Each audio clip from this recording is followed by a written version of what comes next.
And a short time ago, the two campaign spokespeople joined me for the final time this election, Penny Wong for Labor and Matthias Cormann for the Coalition. Penny Wong, Matthias Cormann, the final day. I feel a little bit rude that I've not organised a vodka martini or something for both of you, but thanks for persevering and putting up with me nonetheless. Good to be here. Who knows what we've got in the glasses next to us? You can sample them in a little while. Look, instead of a nice relaxing drink, let me give you instead the gift of an easy opening question for once. Can each of you make your best pitch to undecided voters as to why tomorrow they should vote for your party? Senator Cormann. If you want a continuation of a stable government delivering on our plan for a stronger, more prosperous economy, more jobs, with all of our funding, with all of our commitments in this campaign fully costed and fully funded and guaranteed within our budget, if you want the team that will continue to protect our borders, you will support the coalition, because the alternative, by their own admission, will deliver bigger deficits, higher taxes, weaker growth, fewer jobs and weaker borders, and that is not what Australia needs right now. Senator Wong, your best case for the Labor Party? Well, if you vote Labor, it's a vote to protect Medicare. It's a vote to ensure you won't have to pay a GP tax when you go to the doctor. It's a vote to ensure that your local schools will be properly funded and that kids across this country will get the education they deserve and the education we need them to have. It's a vote to ensure for more apprenticeships, more local jobs. Let's understand what the Coalition is putting to the Australian people. It's saying that people will have to pay more to see a doctor. It's saying people have to pay more for medicines, people have to pay more to get an X-ray or a blood test, and they don't want to fund local schools properly. That's not a recipe for a strong economy or a decent society.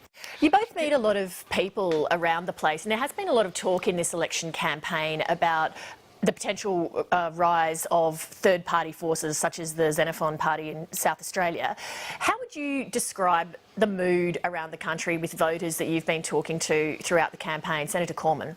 Well, what we've been pointing out to people around Australia is that a vote for any independent is a vote for the chaos and dysfunction of a Labor Green independent minority government. That's not telling me anything about the mood. But this is, I mean, this is obviously, that is a very important part of our message. I mean, the choice in this campaign... Well, that's what it is, though. It's a message, it's not true. The choice, and it is absolutely true. The choice in this election is between a continuation of a stable coalition government and a vote for any independent, wherever they are, is a vote for the chaos and dysfunction and for the bigger deficits and higher taxes and weaker borders that would come with a Bill Shorten-led Labor Green independent alliance. Senator Wong? Well, I've had an interesting week because I've been back in Adelaide and haven't been doing as much national media. I've been on the ground a lot, talking to people at train stations and tram stops and on the phones. And, I think people are worried about Medicare, that is genuinely concerned, as it should be. And I note that Matthias today hasn't repeated Malcolm Turnbull's guarantee that people won't pay more to see a doctor under his policy. I wasn't asked about it. I actually did talk about this earlier today. That is wrong. That is that. Well, then I backed the Prime Minister up earlier today. I'll come to you in a second on that, Senator Cormann. Can you finish your point, Senator Wong? That is the big lie of the campaign. People are concerned about Medicare. They are concerned about education, and they are concerned about jobs. And this is a South Australian perspective because this is where I've been this week, obviously, because that's where I'm from. But Malcolm Turnbull telling everyone this is the most exciting time to be an Australian. I think in this state, which is struggling with Holden's having left after Joe Hockey stood on the floor of the Parliament and goaded them to leave, after all of the difficulty in getting the Coalition to hold to their promises when it comes to submarines, with people struggling with redundancies and job losses and worried about their futures, the Liberal government refusing to back Arrium, the wireless steelworks. I have to say Malcolm Turnbull's message of excitement is not something that is resonating here. Senator Cormann, do you want to pick up the point you wanted to discuss regarding the Medicare promise that Malcolm Turnbull made today? Well, I mean, Penny is wrong. I mean, the point that Malcolm Turnbull was making earlier today is the point that I made in this interview, and that is that board billing rates under the coalition are higher than they ever were. That's not what you said. They're higher than they ever were. They're higher than they were under Labor. And indeed, there is no reason for doctors' fees to go up as a result of a pause in indexation, which will result in 56 cents lesser rebate from 1 July 2016. 2016 onwards than otherwise would have been paid. But the important point, I mean, we are an economy in transition, picking up on some of these other points that Penny's just made. We are an economy in transition. We're an economy that continues to face global economic headwinds.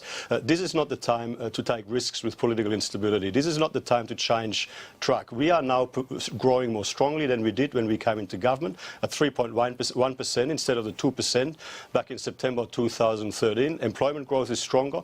There is better opportunity now. We need to continue to implement our plan. We need to stick with the plan. We need to stick with a plan that is proven, that has been proven to already deliver results, so that we can continue to deliver stronger growth and more jobs. Let me even up the time by asking you, Senator Wong, to finish by responding to Senator Cormann's point about instability and voters not changing course at this time. Well, I think one of that is Matthias's message, and he's delivered it well, but it just doesn't accord with the facts. I mean, when you see what's been occurring in terms of marriage equality and the division inside the coalition and on marriage equality over this last few weeks, that is not a stable party. It is not a party that's united. You can see already that members of Malcolm Turnbull's government, senior members like Scott Morrison and Julie Bishop, can't even say they'll vote for a bill for marriage equality if a plebiscite were passed. I mean, at the same time as you've got members of the hard right inside the Liberal Party campaigning effectively against the Prime Minister's position.